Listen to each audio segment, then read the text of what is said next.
26.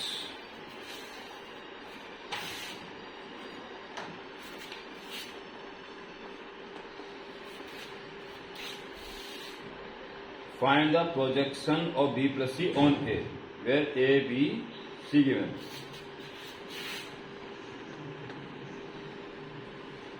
Given vector A is equal to vector B is equal to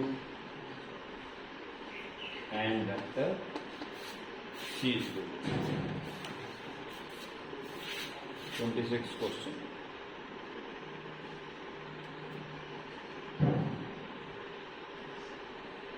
Two minus two one. 2 minus 2. Vector B है 1 2 minus 2.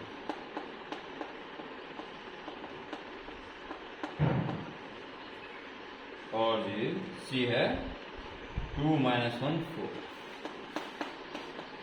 2 minus 1 4. ये कह रहा B plus C का A के ऊपर कितना प्रोजेक्शन है। यह है वेक्टर A और यह है वेक्टर B प्लस। इसका कितना पार्ट इसकी सीध में, उसका केवल प्रोजेक्शन। प्रोजेक्शन मतलब केवल वैल्यू ये निकालना। अगर ये एंगल थीटा है तो B प्लस C का केवल कॉस कंपोनेंट निकालना है बस, उसे वेक्टर नहीं बनाना। होता कंपोनेंट तो वेक्टर बनाना पड़ता है, तो यूनिट वेक्टर से इंटू भी करना पड़ता है। समझ आ गया वो? तो B प्लस C निकालो, फिर कितना हो जाएगा?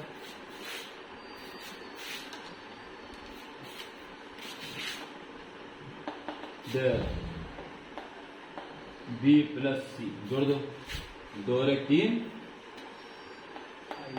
AI प्लस J प्लस 2 जाएगा। अभी नोट डाउन कर दो। B plus C dot A equal to इसका मैग्नीट्यूड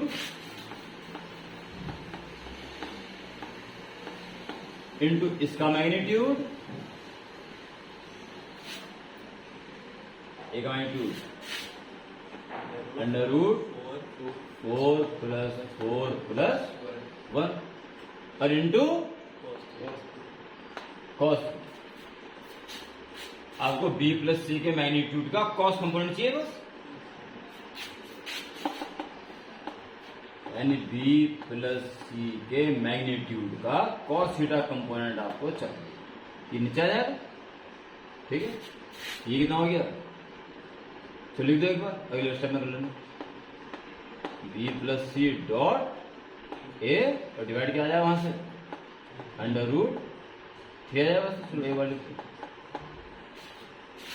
अब ये निकालना ही है, B प्लस C का मॉडुलस लंबाई होगी ना, उसका कॉस कंपोनेंट ये आ गया। B प्लस C ये रहा और A ये रहा, इनको डॉट कर दो। 3 2 जा 6, 6 माइनस 2 प्लस 2 और अपॉन 3, इस कैंसिल 6/3 2। B प्लस C का एक ही डायरेक्शन में प्रोजेक्शन 2 और कंपोनेंट पूछता है कितना कंपोनेंट है एक ही चीज में, तो क्या करते हैं उसमें?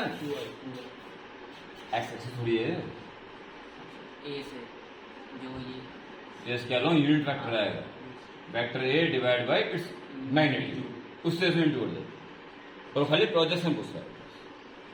समझ आ गया? कर लो।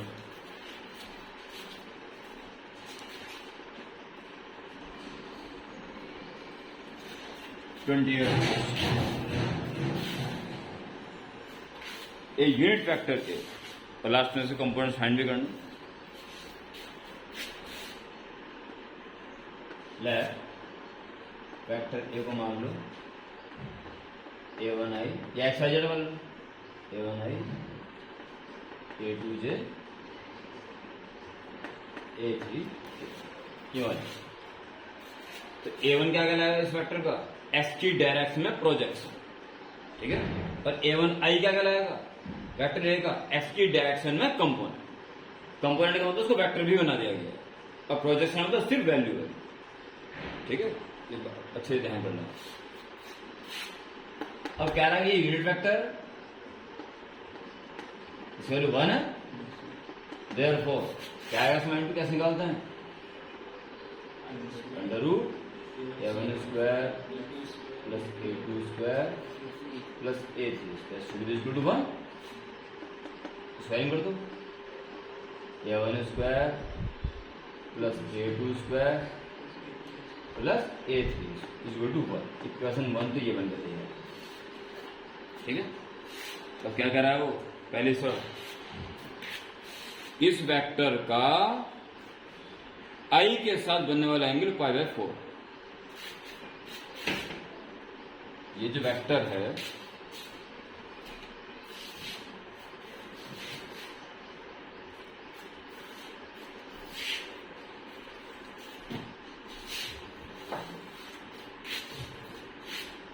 ये जो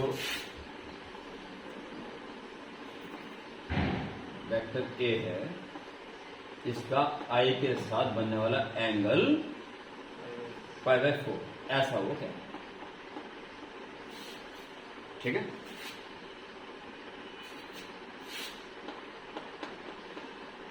अकॉर्डिंग टू क्वेश्चन ये कह रहा हो तो क्या होना चाहिए? डॉट करो वेक्टर A डॉट I। क्या वेक्टर इसकी वैल्यू तो इसके लिए है ना A1I plus A2J plus A3K dot I equal to इसका मैग्नीट्यूड कितना है?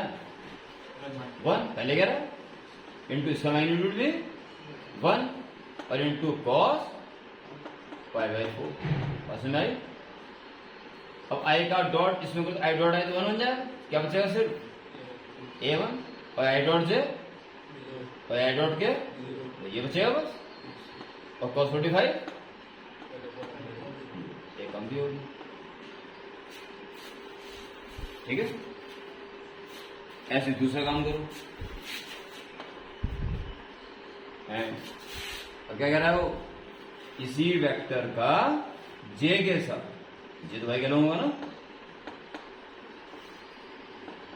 इसका J से कितना एंगल बन रहा है? π/3।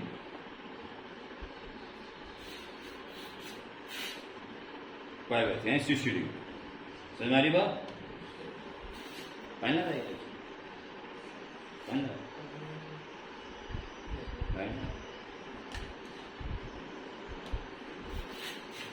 अब A1I plus A2J plus A3 dot J equal to 1 into cos π/3। तो J का डॉट किसमें होगा? J में होगा, तो क्या बचेगा? इंटू में 8, बाकी दोनों 0 हो जाएंगे। और cos 60 1/2। राइट। अब रहेगा तीसरा, तोड़ लेते हैं।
या कितना नहीं गया कौन कौन ढूंढो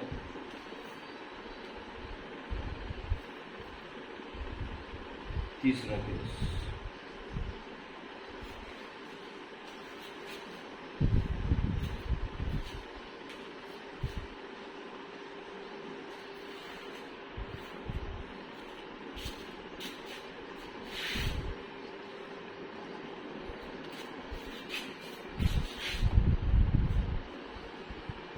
and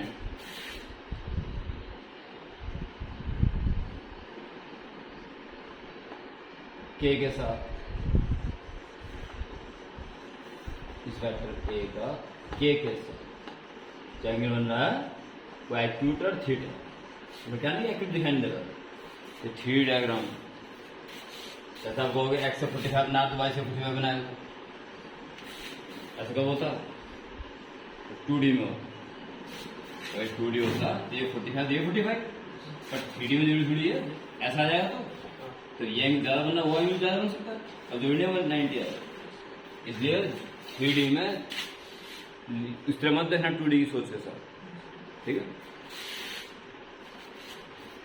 तो क्या करोगे तीसरे केस में वही इसकी value a1i plus a2j plus a3k dot k is equal to 1 into 1 into cos theta theta का एक्यूट कह रहा है वो ठीक है तो क्या आ जाएगा a3 is equal to cos theta ठीक है समझ गया अच्छा a1 a2 निकल गया तो पहले इसमें रख a3 निकाल देना चाहिए था सर क्वेश्चन अच्छा ठीक है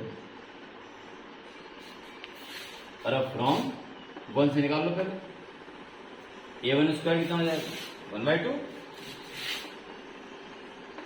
a2 स्क्वायर 1/4 और plus a3 square is equal to 1 3/4 is equal to a3 plus is equal to 1 a3 square is equal to 1 - 3/4 1/4 એટલે a3 is equal to plus minus 1/2 पर थीटा तो एक्यूट है ना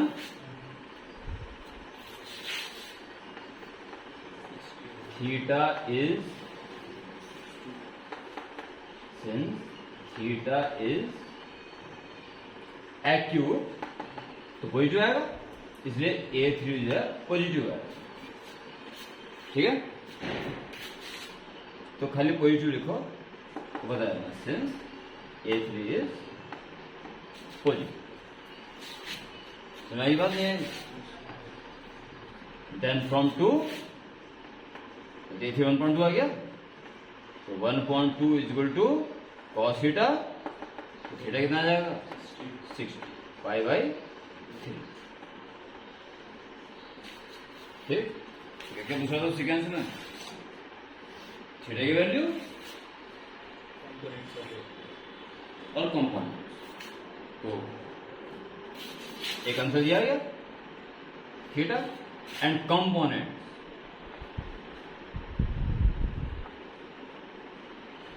of vector a is equal पहला component a1 कितना है 1/√2i यह है पहला कंपोनेंट x है और प्रोजेक्शन पूछो खाली 1/√2 दूसरा 1/2j और तीसरा 1/2k एक आंसर ये से कंपोनेंट्स प्रोजेक्शन पूछो खाली वैल्यू कहते हैं उसने तो वेक्टर ए पूछना चाहिए उसको यहाँ रहते सारे वैल्यू क्वेश्चन अलग अलग पूछे कोई दिक्कत नहीं सुना आगे सेमेस्टर कोई नोट कर लो